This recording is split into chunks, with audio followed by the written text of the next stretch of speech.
Let me first get a motion to open the public hearing to receive public input concerning a request to establish a proposed health rule and ordinance for smoke-free county, city, and town buildings, vehicles and grounds, and tobacco-free parks and greenways in Mecklenburg County.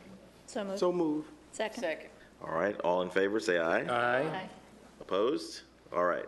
So we have open now our public hearing. Let's first hear from Dr. Marcus Plesha, the director of our health department. You'll see in the audience of the chamber there are a number of people who've come out to demonstrate their support for this ordinance. Many of them are wearing red shirts, which are from the Tobacco-Free Mecklenburg County Coalition.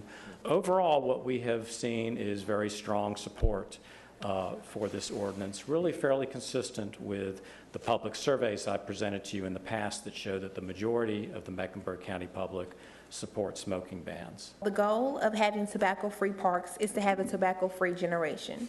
E-cigarettes have been used to target youth, especially with their many youth-appealing flavors. For many years, tobacco companies have used their manipulative marketing strategies to gain youth adolescents as their #1 consumers. A recent study by the CDC showed youth e-cigarettes users are nearly twice as likely to try conventional cigarettes. Smoking e-cigarettes have become more popular because it allows people to maintain their habits places where cigarettes are banned. On campus, the most popular things is e-cigarettes. In many efforts, my school has added e-cigarettes to our tobacco-free policy by regulating students to only smoke the e-cigarettes in the designated areas. However, e-cigarettes are still a big problem. The number of young non-smokers who tried e-cigarettes tripled in 2 years. Tobacco-free policies have been proven to decrease the number of youth who start smoking at an early age. Also, with regulations in place, such as the tobacco-free parks, people are more likely to quit smoking. Tobacco-free parks set a standard for youth that the way to a healthy lifestyle is to remain tobacco-free. Without regulations in place, the number of teens using e-cigarettes or even conventional cigarettes may increase. For me, a public health major, the most important thing is to promote wellness and healthy living, and it starts with tobacco-free policies. Thank you. Thank you. We'll hear from Ms. Boki. Am I saying that right? Yes. All right. Thank you. Welcome. While efforts to positively alter our generation's perception of cigarettes seem to be working, as a youth in North Carolina, I have noticed an increase in the use of cigars. Since 2011, cigar smoking amongst African American youth has been on the rise.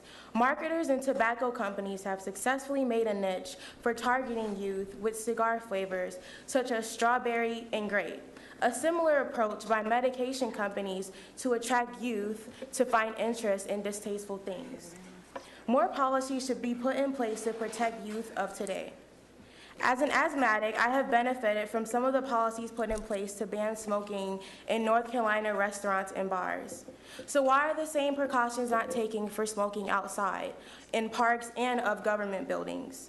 As a society, we promote active lifestyles and we encourage citizens to take advantage of the parks and greenways to exercise. But with known health risks associated with secondhand smoke, such as cardiovascular disease, and an estimated 7,400 deaths annually from non-smoking individuals from secondhand smoke, the same healthy lifestyles we're promoting are being tainted by people who smoke in such areas. There is no legitimate benefit of having individuals smoke in parks and outside of government buildings.